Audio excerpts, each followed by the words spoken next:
Hey guys, welcome to an interesting video on Wild Rift. So today we're back with a tier list for patch 6.2 F, and of course we had quite a bit of changes. We had the E patch, which changed a lot of things with champion changes. Of course we have the F patch, of course, who brought in changes, of course, to the jungle, mainly increasing smite damage and just a general big buff to junglers. But of course they affect all junglers, this kind of the same. And another interesting thing about this tier list is I made all 5 tier lists for each role from scratch. So I didn't as usual, what I usually do is I like to shift things around based on what I already have, but this time I actually made everything from scratch. But even so, I'm not going to talk about every single champion because of course that's going to take way too much time. So generally, I'm just going to highlight a couple of champions in the S plus tier. I believe I did have Aatrox and Garen up there previously. Of course, Aatrox with his healing and Hullbreaker just really strong. Not healing and Hullbreaker, healing and Gore Drinker, right? And Hullbreaker is an item that works very well on a lot of top laners now. Champions like Garen, Sion, even like Renekton. Now, I actually think that Garen is a really solid option right now because he's pretty tanky, does a decent amount of damage, and can split push. Now, Sion is very, very similar in the sense that he is very, very tanky, does a decent amount of damage, and he can split push all the way if no one really stops him, and that is slowly becoming a problem, especially with the return of, things like Hullbreaker. Now, I think Renekton is just the best top lane blind pick, has pretty much no real bad matchups. Everything is kind of just all right for him, so he's just a really strong pick. Now, Rumble did just get nerfed, however, I still think Rumble is really, really strong. And then you have a lot of other very strong top lane champions. You can see the S tier is kind of loaded with strong champions. You have Jax and Bessa, Poppy and Gnar, all of which who have been rotating in and out of the S tier and S plus tier, of course, all still really strong. And you can see a lot of the top champions are kind of tanky, so as usual, you would have a Gwen who's going to be pretty good against them. And then you have champions like Volibear and Set who are not only very tanky, but also deal a very good amount of damage, especially if the circumstances are correct. Now, looking at the rest of the tier list, Urgot did get a buff, but I don't think he's really that strong compared to a lot of the other champions. Same with champions like Darius. Then you have like champions like Yone and Vladimir who are not very good in the top lane, but they do scale very well into the mid and late game, which then makes it such that they will be a threat in the later stages of the game. Now, you also have champions like Tryndamere in the A plus tier. He did get that buff at one of the early patches of 6.2, and he's actually seen a decent amount of play in the jungle and the top lane. I think that he is similar to the split push champions, a really good split push threat, a really strong 1v1 champion. And if the team doesn't know how to, he's one of those champions that if the enemy team doesn't know how to play against him, can do very well. But if they do, it's kind of, he's just not as strong as he could have been. Now, Nasus, I think it's actually a pretty decent champion, and does farm up pretty well and can become a threat in the later stages of the game, and definitely seeing more play ever since that one period of time where he was like randomly really strong. Now, Pantheon you don't really see too much in the top lane anymore, but I still think it's a decent champion, with the global ulti and things like that. Now, I have still put champions like Yasuo and Vayne in the top lane. Now, Vayne, of course, is a very specific counter pick into certain top laners, but will, of course, kind of semi-ruin your team comp. And then, of course, you still have champions like Yasuo, who you see played in the top lane, but I think Yone is just a better Yasuo for the most part. And then, of course, you see Nautilus nowadays being picked in the top lane as well. I think he is a decent pick, right? The main issue with him is that he's not very strong in lane because he's kind of a support, right? So his wave clear is decent with his E, but his Q and W doesn't really do very much in lane. He has pretty much no kill pressure in lane whatsoever. It's just basically getting through the lane and then later on providing tankiness and CC for his team. So can be useful in the mid and late game, but in the lane you're pretty much at the mercy of your lane opponent, which is never really the position you want to find yourself in solo queue. But with all that said, now let's take a look at the jungle. So I think in the jungle there's a decent amount of changes. Now, the main thing about jungle is that there's so many strong junglers right now. Anybody in the S plus or S tier would be really, really solid picks. In fact, half of the A plus tier or most of the A plus tier picks are really, really good as well. So the jungle is really saturated with really strong champions. It's just like if everybody is strong, who really is the best, right? So I've had quite a hard time filtering out champions from between the S plus and the S tier, especially. Now I think that the top five champions in the jungle right now are Lee Sin, Vi, Viego, Kha'Zix, and Rammus, and they're all kind of a little bit different in terms of what they can do, right? So Lee Sin, of course, is the most versatile of all them. He has good damage, good utility, and good carry potential, at least in the early to mid game. But of course, he can't like 1v9 carry the game in the late game, in my opinion. Right, then you have Vi, right? So Vi is of course the best, probably the best ganking jungler with the most CC. Of course, very good facilitator for her team. Of course, once again, on Vi, it's a little bit hard to 1v9 carry because it's kind of like you just lock someone down and your team has to kind of follow up to kill them. Even if you're fed, it's really hard for you to kill them yourself unless you're building like lethality, glass cannon kind of build. Otherwise, you do need some kind of support. However, she is of course very, very strong in terms of just getting free kills for your team. Now, Viego is probably the best 1v9 champion out of the lot here. He did just get 2 rounds of buffs. Of course, jungle itself got buffed. And of course, he can get resets, take over enemies' bodies, and then use their abilities and then reset again. And can literally 1v9 carry the game if you can play him properly. The issue is, he is actually not very easy to play. Of course, other champions like Lee Sin are not very easy to play either. He's not easy to play, and you have to kind of know how to play every champion in the game to really make full use of him, which not many people can do. Arguably, no one is really good at every champion in the game, but you kind of have to know at least enough to pilot the champion for a couple of seconds before you reset again to get the max use out of him. But if played correctly, he's probably the best 1v9 champion. Now, followed closely behind in terms of 1v9 potential is Kha'Zix. Now, Kha'Zix is, of course, an assassin who hasn't really been in the meta for very long, but he did just get some huge buffs to his like base AD and just to his damage on Q, and he got buffed a couple of times over like the past many patches, and he's finally reached that breaking point where he is in that state again where he can just jump in and one shot a lot of people, and when that's the case, of course, he's gonna be really, really strong. Now, of course, the thing about it is you can counterplay Kha'Zix by just standing together and things like that. But of course, in solo queue, it's really hard to coordinate and it's really hard to do that, right? So Kha'Zix just really strong in terms of carrying. Now Rammus, I've really hesitated in terms of putting him in the top tier, but he did just get like 2 rounds of buffs. But I'm still gonna finally put him in the top tier just because I feel that Rammus is actually very, very strong, right? Because we're in a very heavy AD meta, right? Bloodthirster is still decently strong.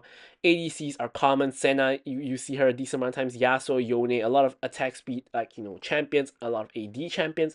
So Rammus kind of just counters all of them, right? And you're basically in a state where you cannot kill him faster than he kills you, right? So you're killing yourself faster by attacking him than killing him, right? So he's basically immortal against certain champions. Like I've even had a game where I played Vayne and like I'm killing myself faster than I kill him, which is just ridiculous. And he doesn't care too much about farming. He's just gonna spam gank and get his lanes ahead. So a good Rammus can get multiple lanes ahead in the early game, of course, at the cost of his own farm. But yeah. So probably the second best tank jungler and probably easier to pilot is Mumu, of course, still a very popular option. Then, of course, Hecarim is still a really good option as well, but I think Hecarim is really difficult to play. I mean, a lot of the junglers are really difficult to play, like Hecarim, Viego, and Lee Sin. And then after that, you have a bevy of other just amazing junglers. Pantheon for the ganks and the globals. Of course, Jarvan, another strong ganking jungler. Volibear, same strengths as the top lane, really decent ganks. And I think Nocturne, pretty easy champion to execute just because he has a cheat system in his ulti, a bit like Pantheon, but even easier than Pantheon, where you can just point and click, just fly at someone. So if you see a fight happening and you're somewhat near the area, you can always just join the fight from wherever you're at, and that kind of covers up a lot of the need for really good pathing and really good ganking, because since you can just like literally fly in from half a screen, not half a screen, like from 2 screens away is kind of what I was trying to say there. And Neela, I think, is maybe the one that's a little bit more surprising. Just because basically you just free farm in the early game to 1-2 items. Of course, you hit your power spike at 3 items, but you don't have any CC, other than your ulti. But your ganks are still kind of decent. You provide utility with your W, and then you can just solo carry the game when you hit like 2-3 items. It's just kind of insane. So that's why I kind of put her up in the S tier. So the thing that's kind of a bit lacking in the jungler right now is AP options, right? You'll notice that in the S plus and S tier, it's basically just mostly AD options. Echo is probably the best AP option in my opinion, just really high um, damage and pretty decent ganks, right? But if you don't go for Echo, Lilia and Evelynn are pretty much the two next best AP champions alongside Mordekaiser, who's a little bit more niche in that respect. And then of course you have Gwen, which is really good against those tankier teams. And then you have of course the buffs to jungle, which cause you to earn more gold over time, which is very beneficial for those farming junglers like Graves, like Neela, like Jax, and Shyvana, Yone as well. So a lot of them you'll find them in the A plus tier. So you'll find other champions in the A tier like Master Yi and Tryndamere, who basically rely a lot on the enemy team not knowing how to play against them. Of course, Master Yi is just very very weak to CC, and to some extent Tryndamere as well, and people playing around his ult. Like there are so many fights where like Tryndamere just flying in with his ulti, and the whole enemy team is just focusing him, even though he's immune to death for 5 seconds, which doesn't really make sense. It does make sense because basically the auto target will cause you to target him since he's like at low health, but that just leads the enemy team to just free hit you in the meantime while you are attacking a someone who cannot actually die, which is not the best in the world. But anyways, I think I've talked enough about the jungle. Let's talk about the mid lane now. So now looking at the mid lane, I think the top of the tier list remains very similar. I think Yone is the best mid laner. Yasuo is pretty strong as well. And then you have a lot of the mages. So you have the two control mages, Orianna and Syndra, who I think both are really, really strong. And actually, to some extent, their kits are kind of similar to a certain extent. Right, Syndra has easier access to CC since Orianna really only has her ult and slow. And of course, Syndra can pretty much burst someone down a little bit more easy, but Orianna has a lot more like control, a lot more utility with her shields and with her slows, things like that, right? But both of them are really strong right now. I think Ari now with the new like Lich Bane and Malignance kind of build is actually pretty strong. So it's not really the burst mage kind of build, but more of a battle mage kind of build where you stay in fights for a long duration and then you just slowly chip away at them and then get the resets and you still do a good amount of damage. And then you have Aurora, who did get a round of nerfs, which did hit her main ability, but I still think Aurora is a very strong champion who people can't play properly yet. And when they do, you'll find out that Aurora can still one shot like three people at the same time, especially if they stand together and just get hit by all of her spells. So just really strong carry potential. Now champions like Victor and Rise are still amazing carries, but I think they're just slightly weaker than the S plus tier champions, but they're still kind of there, like in between S and S plus tier. And then in the S tier, you have some other champions like Kassadin, who I severely underrated previously. I think he's still pretty decent, actually. And then, of course, you have Vladimir, who's pretty weak in the early game, but actually is not that weak because you get to your ult quickly. You are not too bad on like one item, two items. So actually, he's really strong in the middle late game, but still pretty decent in the early game. Definitely not as weak as I thought he once was. So there's not too much in the mid lane to highlight, but maybe I'll take a look a little bit more at the bottom area of the tier list. Now you have champions like Annie, who I feel that the main problem is that you cannot really one shot people, unlike a lot of the S plus and S tier champions. And you kind of need the help of your team, right? So she's more of a facilitative mid laner, and I tend to rank those a little bit lower. So like champions like Annie kind of needs your teammates' help to finish them off. Twisted Fate as well. You can stun someone and then you can't really kill them. Same with Seraphine. You can CC them, but you can't really kill them. And I rank them lower because you basically cannot one shot people unless you're insanely fed, which is gonna happen not very often. So you kind of need your teammates' help, right? So Veigar is the exception to this. Veigar can easily one shot people by himself, but he is pretty weak in the early game and can be easily taken advantage of in the early game, so it's a little bit, difficult to play. But I think we're now going to take a look at the ADCs. So of course ADCs is the main role that I love to talk about because this is my main role, and I think I've changed quite a little bit here. Now Corki and Varus I still think are the two best ADCs. I don't think Sivir's on the same tier as them anymore, so I moved her down. Varus now with the full AP build is pretty much the way to go with him, and he is just insanely strong when it comes to doing that build. Of course, video soon to come. Corki with full crit is just pretty much the best at the moment, so just really, really strong. And then you have a lot of other pretty strong champions in the S tier. Sivir, Ashe, really good against like teams who are like very tanky or have like low mobility. You can just hit everyone in with Sivir, and with Ashe you can just kite them out. Now MF is just really strong lane champion, really good in very good to neutralize the lane, very hard to die in lane, and then just does pretty good amount of damage for the rest of the game.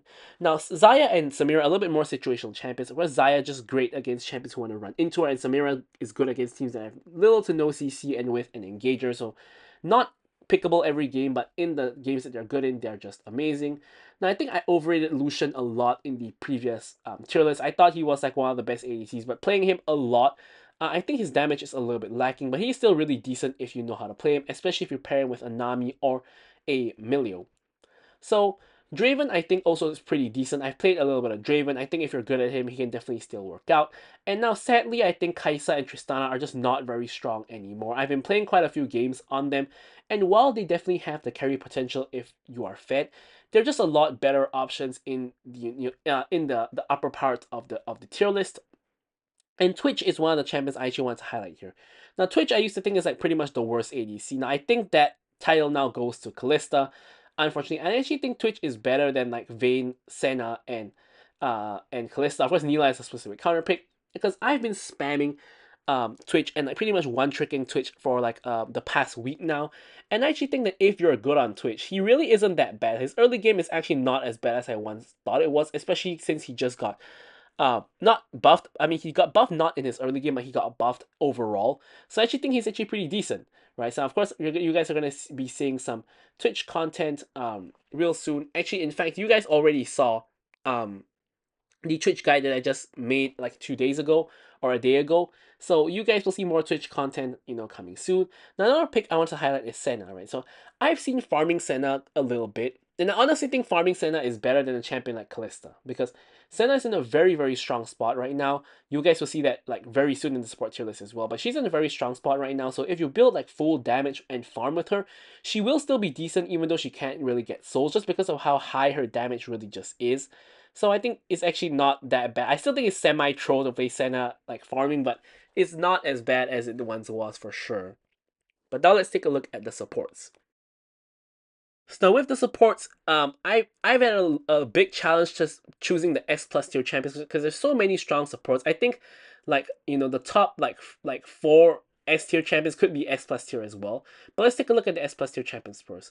So Bard of course is our latest addition. Now I think just Bard just does way too much damage, right? He can basically build anything. He can build full AD, full AP, supportive kind of build, full tank, or like a mixture of any of them. So it's a little bit like a Varus of support. Although Varus is not so versatile as he once was. And he can basically build whatever he wants, but his base damage is just so high, his scaling is just so good that if you just build a little bit of damage, you're just gonna do so much damage, and your utility is just really, really good, and your ult is game changing if you can play it correctly. Now Zillion, his poke damage is still too high, his revives have too low of a cooldown, he's just still too strong. Now Lux, of course, gives really good shielding and can just one-shot people if you build damage. Even if you don't build damage, you can still poke and chunk people out really well. Now, Soraka, I've kind of put her there to represent the enchanters because I actually think Soraka is really, really underrated. I think she's actually stronger than a lot of the enchanters right now. Really strong level 1, level 2 with her healing of herself and the healing of her lane opponent. Silence can be a game-changing ability. Global heal on the ulti is just really, really insane. And I've been playing with Soraka quite a bit, so you will see I'm a little bit biased in that sense, but I actually think Soraka could be better than Lulu and Yuumi. Now, Senna, as I mentioned, your best carry option, just does insane amounts of damage, and yeah, I've been playing Senna quite a bit when I get autofill to support, and she's just really, really strong. So as I mentioned, Karma, Lulu, Yuumi just really strong enchanters as well. Of course, when enchanters are kind of good and in the meta, you will have your catcher champions like Pyke and Blitzcrank to kind of grab them and try to take advantage of that. Then Rakan is just a little bit of a hybrid, can go full AP or full tank, and just really good at engaging really. And Melio, of course, another great enchanter. Then you have more tanks like Leona and Nalus, and then Nami and Seraphine are really decent choices as enchanters as well. So A plus tier, you have a lot of the more situational champions. Now, Braum did just get buffed, but he's still really only good in niche scenarios where, like, the enemy team have a lot of melee champions, or there's a large projectile that you want to block, like Seraphine ult, for example. Otherwise, he gets bullied very easily in lane. Same with Janna, who's really good only against like champions who want to go in on you and like jump on you. Like assassins, things like that, right? Otherwise, she's not that amazing. Morgana as well, good against like tanks and CC, right? So her Black Shield kind of denies CC, and then she can build Liandry's now and melt tank, so she's really only good in certain situations. Then I think Thresh and Maokai are just a little bit worse versions of the other enchanters. Same with like Alistar. Now Zyra for both mid lane and support, she did get nerfed a lot in a certain patch, and then she dropped dramatically because her damage is just no longer high enough, and she basically hovers between being really weak because her damage is too low and being really strong because her damage is too high, right? And there's no real breakpoint that Riot have been able to find so far where she's like a balanced state, right? So far she's either been too weak or too strong, and that's not too big of a surprise to me. And with that, thank you guys so much for watching the tier list. Stay tuned for more videos to come in the following days. Thank you guys so much for watching the video, and goodbye.